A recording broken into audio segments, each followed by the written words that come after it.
প্ৰাসংগিক।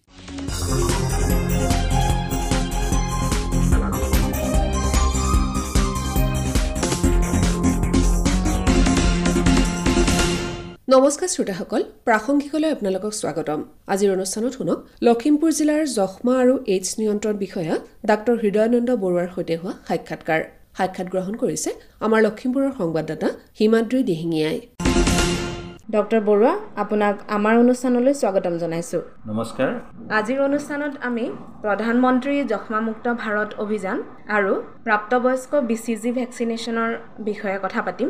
অনুষ্ঠানলৈ আগবঢ়াৰ আগতে প্ৰথমে আপোনাৰ পৰা জানিব বিচাৰিছোঁ, যক্ষ্মা ৰোগনো কি আৰু ই কেনেকৈ হয়? হয়, যক্ষ্মা ৰোগ এটি অতি পুৰণি ৰোগ। আমি সকলোৱে জানো এই ৰোগ বতাহৰ দ্বাৰা বিয়পে। কোভিডৰ নিচিনাকেই এই ৰোগৰ বীজাণু এজন ৰোগীৰ পৰা আন এজন ৰোগীলৈ যায়। প্ৰথম অৱস্থাত কোনোবা এজন ৰোগী যদি যক্ষ্মাত আক্ৰান্ত হয়, সেই ৰোগীজনৰ বীজাণুটো তেওঁৰ দেহত বতাহৰ দ্বাৰা হাঁচি মাৰোঁতে বা কাহ মাৰোঁতে কোনোবা এজন ব্যক্তিৰ পৰা আহি তেওঁৰ হাওঁফাওত স্থিতি লয় আৰু সেই হাওঁফাওৰ পৰা সেই বীজাণুটোৱে তেখেতৰ প্ৰথম অৱস্থাত যক্ষ্মাৰ যিখিনি লক্ষণ আমি দেখা পাওঁ, যেনে জ্বৰ, কাহ বা ওজন কমি যোৱা বা কাহোঁতে তেজ যোৱা, এনেকুৱা ধৰণৰ সেই লক্ষণবিলাক দেখা দিয়ে। আৰু তাৰ পিছত সেই ৰোগীজনৰ যদি চিকিৎসাটো সময়মতে হয় তেতিয়াহ'লে তেওঁ আৰোগ্য লাভ কৰে, আৰু যদি সময়মতে তেওঁৰ চিকিৎসা কৰা নহয় তেতিয়াহ'লে সেই ৰোগীজন বা তেওঁৰ কিবা কাৰণত যদি সেই ৰোগ ধৰা নপৰিল তেতিয়াহ'লে সেই ৰোগ সেই হাওঁফাওৰ পৰা দেহৰ অন্য জেগালৈ যাব পাৰে, আৰু তেনে অৱস্থাত সেই ৰোগ ধৰা পেলাবলৈ কঠিন হয় আৰু সেই ৰোগৰ চিকিৎসাও বহুত দীঘলীয়া হ'বগৈ পাৰে। হয়, এই যক্ষ্মা প্ৰতিষেধকৰ বাবে চৰকাৰে বিভিন্ন ধৰণৰ পদক্ষেপ হাতত লৈছে। তাৰ ভিতৰত এতিয়া এটি নতুন পদক্ষেপ হৈছে প্ৰধানমন্ত্ৰী যক্ষ্মামুক্ত ভাৰত অভিযান। আজিৰ অনুষ্ঠানত আপোনাৰ পৰা এই বিষয়ে কিছু কথা জানিব বিচাৰিছোঁ আমি। হয়, আমি যদি চাওঁ যক্ষ্মা ৰোগ অকল পুৰণিয়েই নহয়, এই ৰোগত আক্ৰান্ত হৈ আমাৰ ভাৰততে নহয় গোটেই পৃথিৱীতে বিভিন্ন দেশত মৃত্যু বহু ৰোগীৰ হৈছে। আমি যদি তাৰ ডাটাটো চাব বিচাৰোঁ, প্ৰতি বছৰে প্ৰায় 2.5 নিযুত মানুহৰ এই ৰোগত নতুনকৈ তেওঁলোক আক্ৰান্ত হয়, আৰু তাৰে ভিতৰত আমি যদি ভাৰতৰ চাওঁ প্ৰায় 27% অকল ভাৰততে প্ৰতি বছৰে এই ৰোগত আক্ৰান্ত হয়।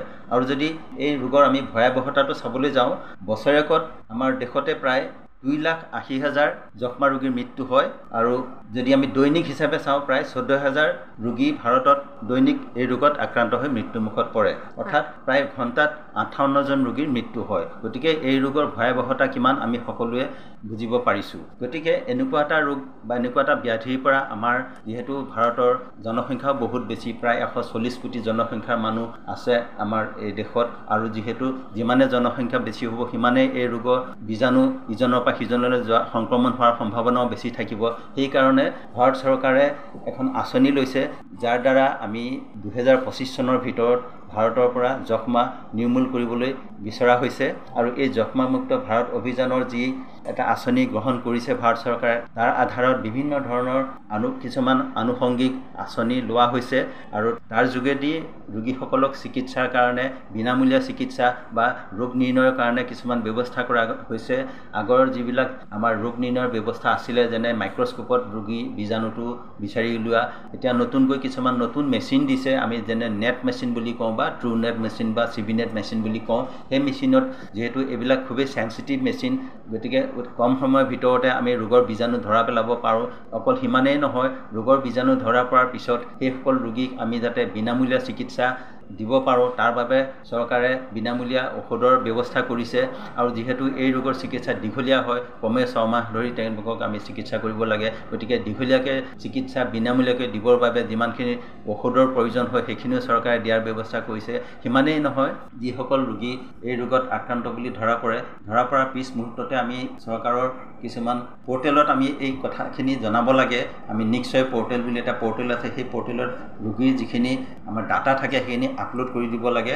আৰু তাৰপিছত সেইসকল ৰোগীৰ কাৰণে ভাৰত চৰকাৰে প্ৰতি মাহে প্ৰত্যেকজন ৰোগীকে 500 টকাকৈ এটা মাননি দিয়াৰ ব্যৱস্থা আছে, আৰু ইতিমধ্যে আমি তেনেকৈ দি আছোঁ। তাৰ উপৰিও সেইসকল ৰোগীৰ কাৰণে আমি খাদ্যৰ টোপোলা এটা দিয়াৰো ব্যৱস্থা কৰিছোঁ আৰু বৰ্তমান অৱস্থাত যদি আমি চাওঁ আমাৰ জিলাখনতে প্ৰায় আজি তাৰিখত 533 গৰাকী ৰোগী চিকিৎসাধীন হৈ আছে আৰু সেই ৰোগীসকলক আমি এনেধৰণে বিনামূলীয়া চিকিৎসাৰ কাৰণে যি ঔষধৰ প্ৰয়োজন সেই ঔষধ দিয়াৰ উপৰিও খাদ্যৰ টোপোলাও দিছোঁ আৰু তাৰ উপৰি বিভিন্ন আঁচনিৰ যোগেদি তেখেতসকলে যিখিনি পোৱাৰ বাবে যোগ্য বুলি বিবেচিত হয় সেই আঁচনিৰ যোগেদি তেখেতসকলক সকলোখিনি সুবিধা দিয়া হৈছে। হয়, কেঁচুৱা এটা যেতিয়া জন্ম হয় তেতিয়া আমি দেখোৱেই যে প্ৰথমতেই কেঁচুৱাজনক BCG এটা ভেকচিন দিয়া হয় আৰু এতিয়া নতুনকৈ যি আৰম্ভ হৈছে প্ৰাপ্তবয়স্ক BCG ভেকচিনেশ্যন। তো এয়া কি বাৰু, যিহেতু কেঁচুৱা অৱস্থাতে দিয়া হয় তাৰ উপৰিও আকৌ এতিয়া প্ৰাপ্তবয়স্কসকলক BCG পুনৰ দিয়া হৈছে, ইয়াৰ প্ৰয়োজনীয়তা কি বাৰু? হয়, আমি সকলোৱে জানো যে নৱজাতক শিশুসকলক BCG ভেকচিন দিয়া হয়। ভাৰতত 1978 চনৰ পৰা নৱজাতকসকলক আমাৰ ইমিউনেশ্যন প্ৰগ্ৰেম যিটো আছে তাৰ আধাৰত শিশুসকলক এই ভেকচিন জন্মতে দি অহা হৈছে আৰু আমি এটা কথা আমি জানিব লাগিব যে এই নৱজাতকক যিটো শিশু ভেকচিন দিছে BCG ভেকচিন দিয়া হয় সেই ভেকচিনে সেই শিশুসকলক তেওঁলোকৰ যিখিনি আমি ধৰি লওক 15 পৰা 18 বছৰ বয়সলৈকে তেওঁলোকে তাৰ পৰা এটা প্ৰটেকশ্যন পায় বা ৰোগৰ পৰা বাচি থাকিবৰ কাৰণে এটা ব্যৱস্থা হয়। কিন্তু যিখিনি এডাল্ট আমাৰ আছে অৰ্থাৎ 18 বছৰৰ ঊৰ্ধ্বৰ যিখিনি আমাৰ ব্যক্তি আছে তেখেতসকলৰ ক্ষেত্ৰত কিন্তু সেই জন্মতে দিয়া ভেকচিনটোৱে ৰোগ প্ৰতিৰোধৰ কাৰণে সাফিচিয়েণ্ট নহয়। সেইটো কাৰণে এতিয়া ভাৰত চৰকাৰে নতুনকৈ এডাল্ট BCG ভেকচিনেশ্যন বা প্ৰাপ্তবয়স্ক BCG টীকাকৰণ আঁচনি যোগেদি এইসকল ব্যক্তিকো সাঙুৰি ল'বৰ বাবে এটা ব্যৱস্থা লৈছে। ইতিমধ্যে পৃথিৱীৰ প্ৰায় 16খন দেশত এনেধৰণৰ ভেকচিন দিয়াৰ ব্যৱস্থা আছে আৰু এই যোৱা বছৰৰ পৰা ভাৰত চৰকাৰে এই ক্ষেত্ৰত এই আঁচনি গ্ৰহণ কৰি এতিয়ালৈকে 23খন ৰাজ্যত প্ৰাপ্তবয়স্ক BCG টীকাকৰণ আঁচনিৰ যি কাৰ্যসূচী সেই কাৰ্যসূচী আৰম্ভ কৰিছে আৰু অসমকো সাঙুৰি লোৱা হৈছে।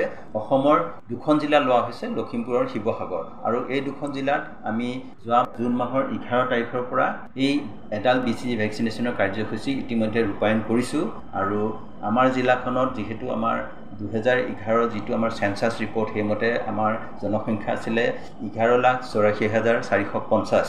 সেইখিনি যিখিনি আমাৰ জনসংখ্যা আছিলে তাৰে প্ৰায় 20% মানুহক এই ভেকচিনেশ্যনৰ কাৰণে আমি টাৰ্গেট হিচাপে লৈছিলোঁ আৰু সেই আমি টাৰ্গেটতকৈ অৱশ্যে বেছিহে আমি ইতিমধ্যে এই হিতাধিকাৰী বাছি উলিয়াইছোঁ আৰু ইতিমধ্যে আমি আমাৰ জিলাত প্ৰায় 67,000 তাতকৈ অলপ বেছি একজেক্ট ফিগাৰটো যদি আমি আজি তাৰিখত চাওঁ আমাৰ 67,455 অৰ্থাৎ 67,455 গৰাকী হিতাধিকাৰীক আমি ইতিমধ্যে এই ভেকচিন দিছোঁ। আৰু এই ভেকচিন মানে কেনেধৰণৰ ব্যক্তিসকলক দিব পাৰি আৰু কিবা নিয়ম আছে নেকি? আছে। এই ভেকচিনটো আমি 18 বছৰ ঊৰ্ধ্বৰ যিসকল ব্যক্তি আছে তাৰে আমি কেটেগৰাইজ কৰা হৈছে, অৰ্থাৎ 60 বছৰৰ ওপৰ সকলোকে দিয়া হৈছে।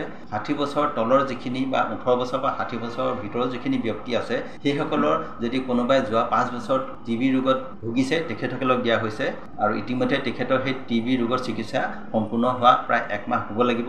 তাৰপিছত যদি কোনোবা ব্যক্তি যদি যোৱা 3 বছৰৰ ভিতৰত কোনোবা যক্ষ্মা ৰোগৰ সংস্পৰ্শত আহিছে তেতিয়াহ'লে তেখেতসকলক দিয়া হৈছে।